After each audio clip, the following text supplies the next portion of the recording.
Right now, we're 0-0, and we're tied for that top spot. I don't like to look at being 0-0 and being tied for the bottom. I'm a very positive person, and I intend to stay that way. I'm a fortunate person to get this job because I know that we have a nucleus here of a ball club that can go out and win. And with that, Cal Ripken became the new manager of the Baltimore Orioles, succeeding his old friend Earl Weaver. And Cal joins us now for a conversation. And first thing I want to say is congratulations. I know it's a job that you've waited for some time, passed over a couple times. You must feel pretty good right now. Well, John, thank you very much. Yes, I'm very happy to get the job here in Baltimore. I don't know whether I've been passed over. I really don't look at it that way. I know that Joe Altobelli got the job here, and then Earl Weaver came back. But I really felt that I wasn't passed over at that particular time, and I really don't feel that I've been passed over at any time here. Yes, I had a desire to manage the Baltimore Orioles, and when the job came available, which it has at this particular time, I got the job, and I'm very happy about it. Is it ironic at all to you, or is it maybe even pleasing to you, that in the times you've been considered for the job before, this might be the most appropriate time in that you can go no place but up with this team right now? Well, really, I don't give any thought to our finishing last. The Baltimore Orioles, to me, have always been winners. And it's hard for me to realize that the Baltimore Orioles finished on the bottom of their division in 1986. And as I say, I don't even like to think about the Baltimore Orioles being last-place finishers. In speaking with many of the players throughout the season and yesterday, they felt this was not an Oriole-type team. The atmosphere was very different. You got away from that winning philosophy. It seemed at times that the team's spirit was gone. How do you go about restoring that? Because that's got to be the #1 priority. Well, John, I think that that can be very true, particularly with this ball club. Number one, the Orioles have never had such a season as we've had this year. The final 2 months of that season had to be a draining power on everybody on the ball club. It was something that they hadn't experienced before. They didn't know anything about losing. This ball club and this organization has known winning for so many years, and now when you get into the doldrums of the last 2 months that we had, I think it took a lot out of our ball players. I don't think they were able to cope with that. Hopefully we will learn something from the 1986 season, and particularly the last 2 months. And that will be beneficial to us going into 1987. This year, in not being an Oriole year, you have to bring up another note, and that's controversy. It's been a family, of which you say you're one of the fathers and such. But this year, there was controversy and a bit of a breakup of that family-type feeling. How much did that disrupt this year's team, and what can you do in your new position to ensure that doesn't happen in '87? Well, John, I really don't know how much effect some of the controversy had. You know, you go through every year that you're in the game, and there's certain things that take place that you really don't want to take place. We, as a whole over here, have never experienced a lot of those things. Naturally, with any club, there's going to be minor things. I think that we can restore this very easily by the guys walking through that clubhouse door and going back to the ways that we did things before. Do it right. Come to the ballpark when we're in that ball game 4-2 in the 8th inning, getting beat, going out and getting that man on first base, the next guy getting on the base. And then Earl Weaver's 3-run home run comes into effect, or maybe even in a situation we can do something else with a particular individual at home plate. This is the thing that I want to restore on this ball club. I want a desire to go out and play and do things right and get back to the Oriole way, and I want to teach the people here that have not been around this ball club to know what winning is and know the Oriole way of winning. I want to teach that to them, and I want to get everybody back to pulling for one another. Okay, we're speaking with the new Orioles manager, Cal Ripken. We'll be back with more right after this.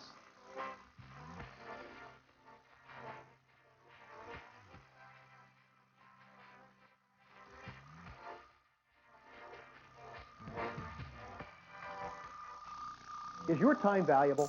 Then why make 2 trips and wait for eyeglasses? At Lens Crafters, we custom grind your lenses in about an hour, even bifocals. Listen.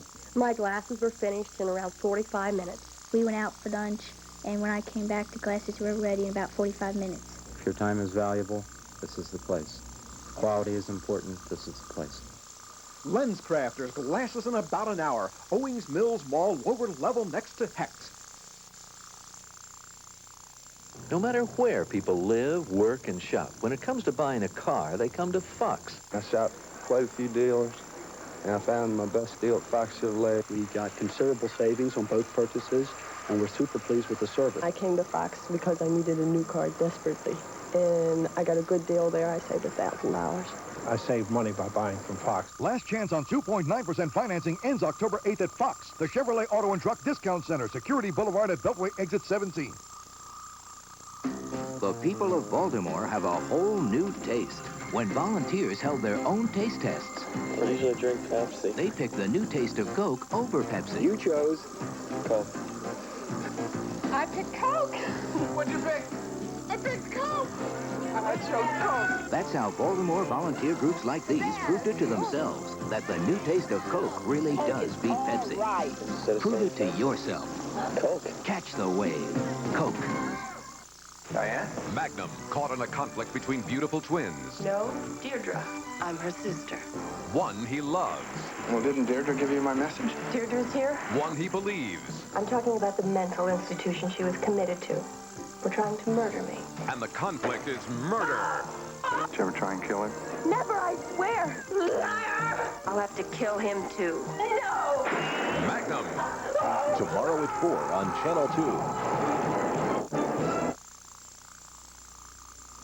Certainly one of the things that's got to be best for the ball club is having number 33 at first base, Eddie Murray. There's no question. Everyone knows about the controversy that went on during the season, the trade talks, the demand to be traded. Where does that stand right now, if you know, and what can you do in your new capacity to ensure that Eddie will be back swinging on 33rd? I really don't know where it stands right at the moment, John. Knowing Eddie Murray as I do, I think Eddie Murray wants to be an Oriole. I can't believe down deep that Eddie Murray wants to leave Baltimore and be traded. I'm not going to get into all of that because at this particular time, I don't think that's necessary. I do think that everything will be resolved if there's differences on both sides of the fence. I think that that'll be taken care of. And really, I think that some of this has gotten out of proportion a little bit. And I don't think that this is as big a thing as we're making it out to be. You, as the third base coach, answered to Earl Weaver as the manager. Now you answer to the guy who's signing everybody's checks. How much of a difference is that for you? What type of a relationship would you like to have with an owner? Well, I think that we have a fine owner in Edward Bennett Williams. I know that my association with Hank Peters, who is the general manager, has been a fine association. I think that Mr. Williams would like to see this Oriole club back to the way it was before. If you want to call it a family or however you want to describe that ball club. I feel very sure that he would like to see that. And I think that we need to do that in order to be a good ball club. You talk about chemistry, you talk about winning. Which came first? The winning came here and then the chemistry followed. And now we need to restore the chemistry a little bit in order to get back to winning. And I really don't foresee any problems whatsoever with any one of us. I think that we're all in this and we all want to do the same thing, and we just got to go out and do our jobs, and this thing will all work out. If this Oriole team is a family, and if you, in fact, are the father, then you have to admit that there's going to be some orphans over the course of next year, because there's going to be some players who aren't going to be back with the Orioles. What holes do you need to plug, and who are some of the guys who might be offered up? Well, John, right at the present time, I think that there's glaring weaknesses at third base. There's glaring weaknesses at second base. There was a glaring weakness behind the plate. I don't think that there's anyone in the city of Baltimore or the state of Maryland or anywhere here on the East Coast that doesn't realize that we've had problems at those positions. If we hadn't had problems at those positions, we wouldn't have had 10 different third basemen. We wouldn't have had 5 or 6 different second basemen. We wouldn't have had different catchers. These are things that we have got to improve on our ball club. Whether that comes from trades, whether that comes from within our own organization, we don't know right at the moment. Again, the winter is going to take care of some of these things. maybe our organization can take care of some things. I was very pleased to hear in our meetings some reports on some young guys in our organization. And that's nice to hear because maybe we have somebody in the wings that can fill one of these positions and do a job for us. Pitching has been a concern not just for this year, but last season as well. Pretty much the two worst seasons pitching-wise in the history, at least in the recent history of the club. Do you see any holes you can plug there, or do you see any corrections you can make to the staff that you already have? Well, number one, when you talk about pitching, I think you talk about pitching and defense. I know that there's been a couple of balls that we didn't make plays on. We didn't execute. All right, if we turn a double play, for example, in an inning, and the pitcher comes off the mound with a double play being made, the third out, he goes to the dugout, he faces the hitter that he's having to face in that inning, the next inning, that makes pitching entirely different.